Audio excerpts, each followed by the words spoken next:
This reaction is brought to you by my $5 or more patrons at patreon.com/AlexHeitz. I'd like to thank Identitech, TFG, Kurt David, Will E, Steve Aldersley, Jason Bates, at HawkRoVideo69 on Twitter, Mason Frost, Matthew McLaughlin, Andres Glacial, Ray Schuster, and B Jabber for sponsoring this video, supporting me, my family, the channel. I appreciate it highly, and I hope you all enjoy the video. Here we are, ladies and gentlemen. Album number 5 from Sonic Youth. It's their 6th one because we skipped the first album. But yeah, we've basically been doing every single album up until this point. And I think that we will, and let me actually look. The first one we're going to skip is Experimental Jet Set, and then we'll go to Washing Machine. A couple updates. I had some people, after listening to Daydream Nation, which I have not done my follow-ups for Sister or Daydream Nation yet, so I'll withhold quality critique or comment on those albums at the moment. I'll probably compare this stylistically to to the previous 2 albums, but some people in the comments were saying, if you liked, this certain track off of Daydream Nation, you might like Murray Street or Sonic Nurse or something like that. So I took to YouTube with a poll, and I said, what do you want me to do, guys? I'm going to add maybe one more. Should it be Murray Street or Sonic Youth or Sonic Nurse or both? And both won. People didn't mind that David Bowie could wait because that was going to be our next artist, finishing up some Bowie albums. So I will be adding Murray Street and Sonic Nurse to the end of this binge after Washing Machine. So you're welcome. I don't know. Whatever. But yeah, we are coming at you with the 6th Sonic Youth album. Like I said, I'm not going to be comparing it much in quality to the previous 2 because I don't want to give away how I feel about those quite yet until the follow-ups are done. For those who don't know, I do unedited reactions at my Patreon, patreon.com/AlexHeitz. For $10 a month, you can get access to unedited reactions from Modest Mouse going forward. That's, I believe, April of 2021. And including this reaction, that'll be 28 reactions so far that are unedited, hour and a half long videos. If you want, you can just dive in at $10, watch as many as you want, and then, hop out. I don't care. If not, $1 a month supports the channel and gets you access to vote in polls that we do every 2 to 4 albums, which after this album, we will be doing a poll album, and it will be ones that I'm picking, I think. It's not the Discord's turn. So if any of that interests you and you want to support the channel, please head on over to patreon.com/AlexHeitz. Any amount would be very gratefully appreciated. Goo. I stole my sister's boyfriend. It was all whirlwind, heat, and flash. Within a weekend, we killed my parents and hit the road. The road cried because we hit it so hard. Sorry, I'm a little hoarse today. I hope you don't mind. We have 11 tracks on this album. It's about 50 minutes long. Just kind of classified as like a very stripped down, simple alt rock or noise rock album. It's just kind of like a harder, rougher alt rock album. And I don't know, maybe it's a little bit more straightforward, quote unquote mainstream friendly, because I know that some of the attributions to Daydream Nation were things like, avant rock and experimental rock, but you don't really see that here. So, I don't know. We'll have to see how this all pans out. I've heard Kool Thing. It was actually the only Sonic Youth song I'd heard prior to doing this binge. And I think it was because it was on Rock Band or Guitar Hero. It's a fine song. It's not bad. It has a nice guitar tone and riff to it. A little bit of a grunge tinge to it, which, obviously Daydream Nation and this kind of influenced grunge going forward to some degree in a peripheral kind of way. Yeah, I don't really have a whole lot more to say, so I think we're just going to dive right on in, if that's okay with you guys, with the first track, Dirty Boots.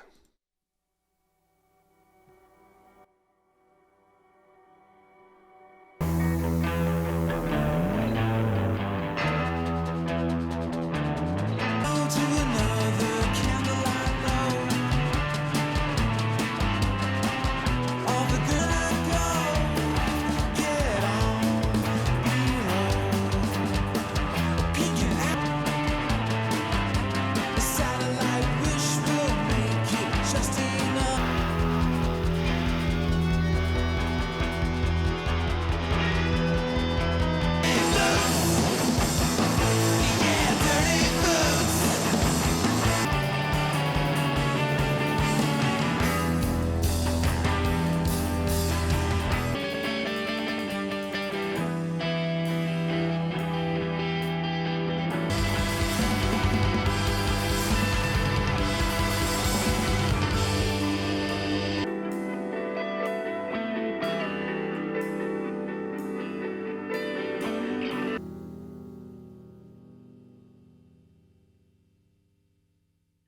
Interesting start.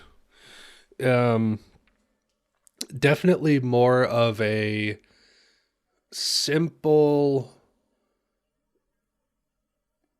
how would you put it? Simple composition. Um, it's not anywhere near as dissonant so far as stuff off of Daydream Nation. Um, the the technique is very similar. I'm struggling to put this into words, but I know what I want to say. It's like the the dynamics and the phrasing of the composition is still very similar. And like the end of that track was very much still their soundscape work, where it's very instrumental, and it kind of has crescendos, and then like I said, very dynamic. But it's a much simpler alt rock type of songwriting, I guess you could say. It's a little more approachable. It feels like they're kind of still on that Daydream Nation kick as far as songwriting technique goes, but they're stripping it back a little bit, perhaps, maybe making it a little bit more palatable. That no wave is definitely borderline gone by this point, which is interesting. Not bad. Not bad. Don't know quite how I feel about it yet, because their album openers are always a little bit rocky for me as far as like knowing immediately if I like it or not, because I always try to look at the rest of the album through the lens of the first one, and it doesn't always work. So let's keep going. Tunic, song for Karen. Who's Karen? Karen Carpenter. Oh, okay. There we go.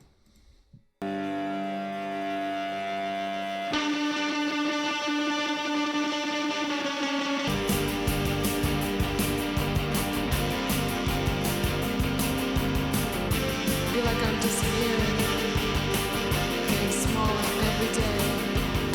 Bye Hollywood, goodbye Downey.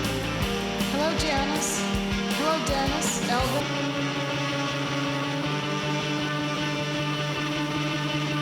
Ain't never going anywhere. Hey Mom, look, I'm up here. I finally.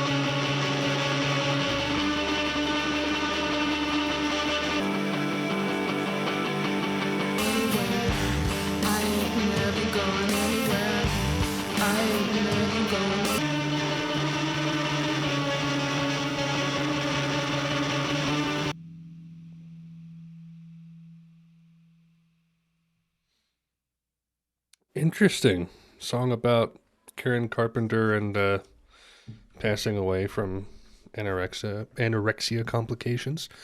Again, same thing I said with the first song. Their approach to songwriting is the same, but they're like writing simpler songs. And like this so far is sounding very much like Kool Thing, where you just have these like really like noisy. It's still slightly dissonant, like these riffs and this guitar work, but like I said, much more approachable, much simpler in a way. Not that that's a good or a bad thing. It's just I'm definitely noticing it very clearly so far. All right, next one, Mary Christ. Oh.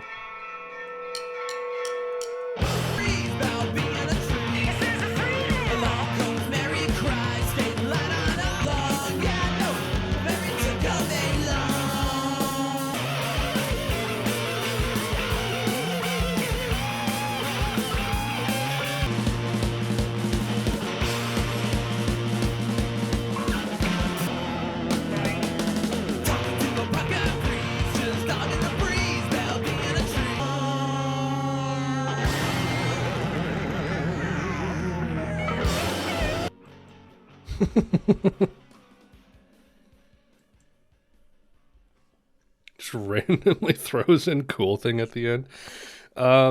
First dud so far. I mean, shorter than the other tracks, and it just didn't really explore anything as interesting as the other two did. Wasn't terrible, but easy pass on that one, I would say. Okay, Kool Thing. Here we go. I've heard this before. I don't know if I've heard it in full. I mean, heard it in full on whatever rhythm game I was playing it on, but I haven't like directly listened to it with good headphones, you know? So here we go with Kool Thing.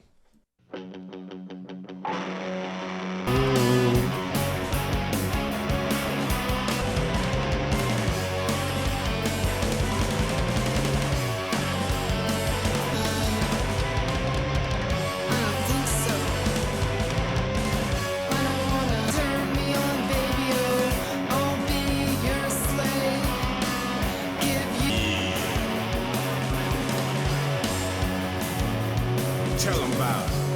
Hit it with. Liberate us girls from male white corporate oppression. Tell it like it is.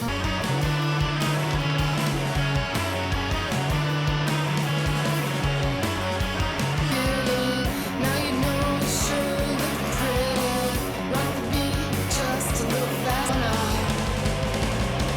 I don't think so. I don't want. I mean, I see why it's a big song. It's very approachable and really ushers in that grunge sound or aesthetic, I suppose you could say. Yeah, that was the first time I heard it in full. Quite pleasant, quite pleasant. I think that's my favorite so far. It's an obvious choice, I think, but it's just a really good alt rock song. Nice little touch of noise in there as well. All right, track 5, Mote.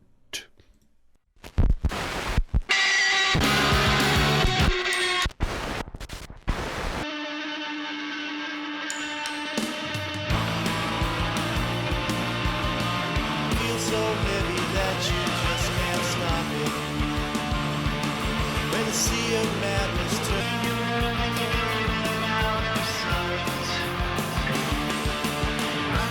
all around and mote inside my eye, and I can't see me in the equation's alright. I'm down in the daytime, out of sight.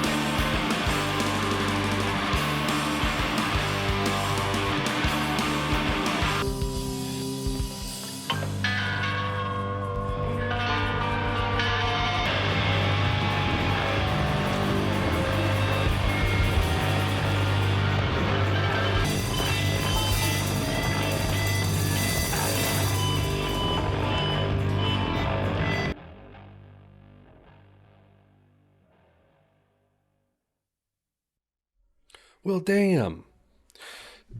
Interesting. I don't know if they've had other songs like this in particular, but like it felt like just two ideas kind of pushed together. Like just an alt rock song at the beginning, and then it just went into this really long-winded soundscape thing at the end. I liked it. I don't know if they really like meshed together fluidly. But I like the effects on the vocals as well. That was an impressive one. I enjoyed that, actually. Like I said, don't quite know if it flowed super well. And I preferred the first half to the second slightly. But not bad. Not bad. My Friend Goo. Like she doesn't care. What she does best is stand and stare. She can play the drum. No secret or two about you. She won't mind if I tell. She does nothing to do. And the boys say, hey, you Wait, was that my file or did something happen? stand most anywhere. She does nothing to do. And the Is it supposed to do that? I can't tell. Either. Anyway, let's continue. boys say, hey, you, what's new? My friend Goo goes, yeah.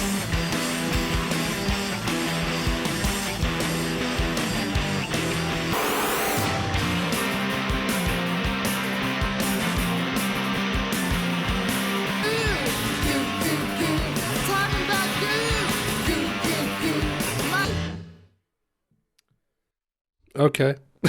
I don't know. I don't know. It was fine. It was better than Merry Christ, but it wasn't as good as the last couple tracks, I'll say that.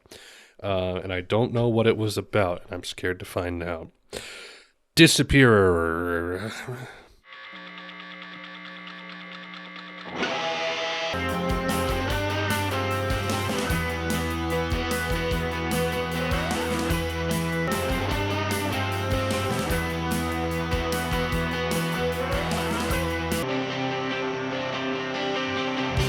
Here it comes again, and it turns to gold, it turns to sky.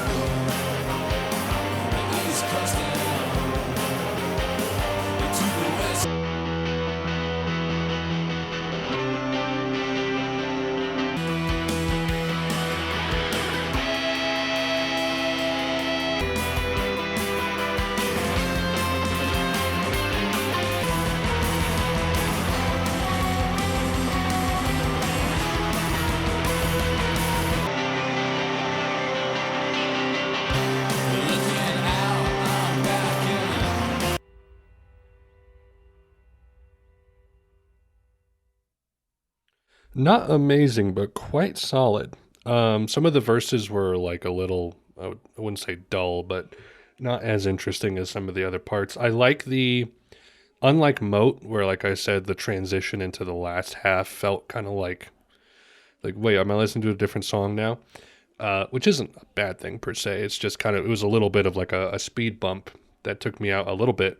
This, like Pacific Coast Highway off of Sister, had a nice transition to and from like another section. It was this ABA thing that kind of happened. I like the opening riff. It sounded almost like Arabian in a way, Middle Eastern, something like that. Yeah, that was a good one. That was a good one. I don't mind that at all. Mildred Pierce.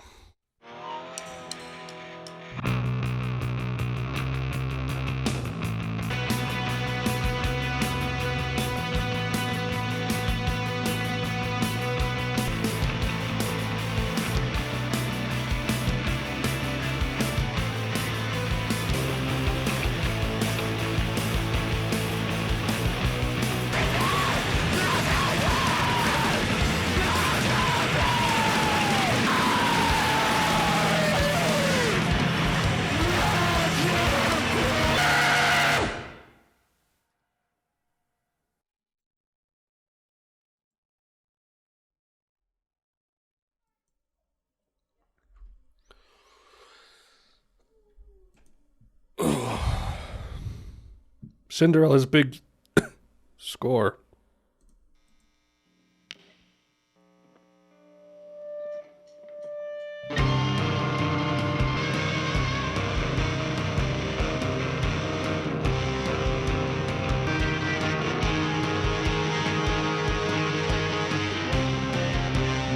I could give you anything. I would give you a kiss. Freeze away your tears. Come a little closer. I'm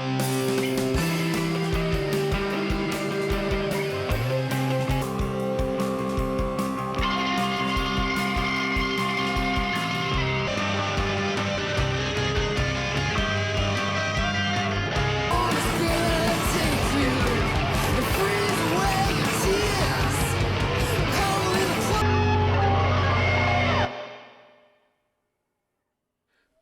It's like the opposite of Mote, where I like the second half more than the first half.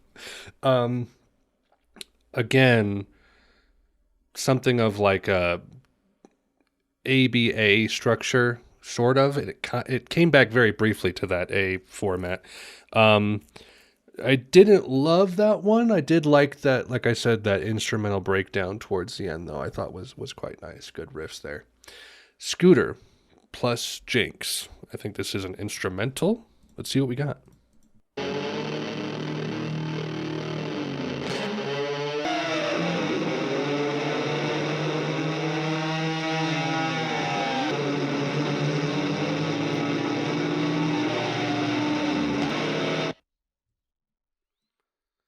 Slightly more interesting than Echo Canyon, I guess. Not a lot to say there. Just a minute-long guitar drone. Going into Titanium Exposé. Final track, let's go.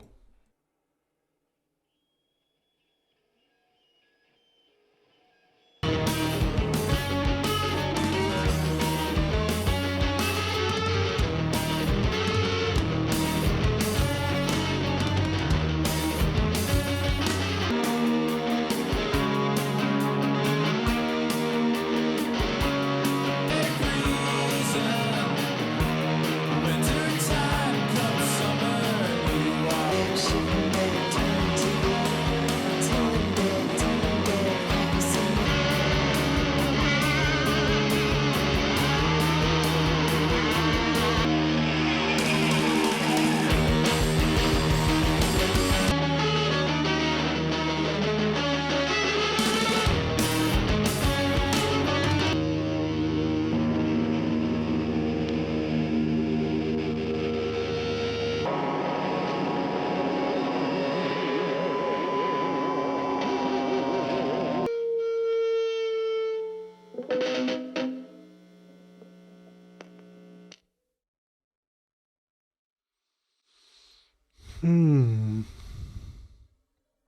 Well. Goo. That one was fine. That one, it was solid, kind of like Disappear. Compelling, but there, I think, were more interesting songwriting showcases in other tracks, perhaps. But it was a nice way to end the album, I think. Goo. Do you think Goo is good? It's good. Upon first listen, I might say that I prefer it over Sister. Subjectively, I'm not saying it's better, I'm not saying it's worse. I prefer this type of output from Sonic Youth over something like Sister, which was just a little unfocused. This seems a little more focused. Honestly, like Mary Christ, Mildred Pierce, and Scooter plus Jinx, or like maybe Cinderella's Big Score, are the only ones that kind of felt iffy to me in one way or another. Tunic was compelling. Kool Thing was great. Mote was very interesting. My Friend Goo, Disappear was compelling, and the last track was compelling. It's an inconsistent album, but where it's good, it's not bad. I'd say half the album is quite interesting and compelling, but there's other tracks that just kind of dip down into, to okay territory, I would say. Favorite track? I don't know. Kool Thing was good. Disappear was cool as well. Part of Mote was cool. I don't know. I'll have to kind of sit on it for a little while, but yeah, it's pretty much more or less what I expected. Like I said in with the first few tracks, they're still, and it got a little more experimental as it went on into the album, I would say, slightly. Not as much as Daydream Nation, though, where they were really toying with, like, it seemed like they were still doing prepared guitar stuff, and the alt tunings were very weird on Daydream Nation as well. This seems a little more grounded and stable. I don't know if that was really their intention, but it does. I know it did pretty well. It was their highest charting album to date, I believe. Which makes sense. It makes sense. And I'm really interested to see how it will go into Dirty 2 years later, because it looks like they swing more into the grunge area, but also a little bit back into some experimental territory as well. No idea what to expect on that one. It's also a little bit longer. It's 60 minutes, so maybe it's a little more indulgent in some ways. I don't know. Hard to say. But this album was solid. Not the best, obviously, from Sonic Youth, but had some nice alt-rock tracks on it. And eager to get to Dirty next. Should be cool. Okay. That's all I got for you guys today. Hope you enjoyed the video. Things to plug, patreon.com/AlexHeitz yet again. Head on over there if you want to support the channel at any pledge level. $1 a month supports the channel and gets you access to the polls. $10 a month access to unedited reactions, and then also the Discord. Link in the description for that. We got about 150 members over there. Music discussions, recommendations, topster charts, memes, controversial topics, all kinds of stuff over there. Lots of Sonic Youth heads as well, so you'll fit right on in if you want to join. That's all I got for you guys today. I hope you all enjoyed the video. Stay tuned for the Poll album coming up. I'll probably announce that quite soon after this video comes out. I already have a few albums I think I'm going to pick for it, which should make it very interesting for people who want to jump into the Patreon and vote on this stuff. But also be a nice kind of welcome little break from Sonic Youth for a bit. The Poll albums are always like a little bit of a toss-up. It's like it's either a nice break and I'm like, ooh, this was a great album, or it's an album that I'm just like, I don't really feel like doing this one. But I'm going to pick albums that I want to do. It's not Discord picking this time. Which usually they do a pretty good job, but I like picking on myself because I'm a big boy. I can do it. Anyway, that's all I have for you guys. Hope you're all doing well. I'll catch you around in whatever video I make next. Stay tuned for the first highlights video compilation of the reacting to top 10 singles streams. the highlights for 1950 to 1960 should be done relatively soon if I can keep at it. It's already at like 23 minutes and I'm only halfway through the decade. But I think it'll be a really fun video. So keep an eye out for that as well. That's all I got. Thank you all for watching. Until next time, Godspeed.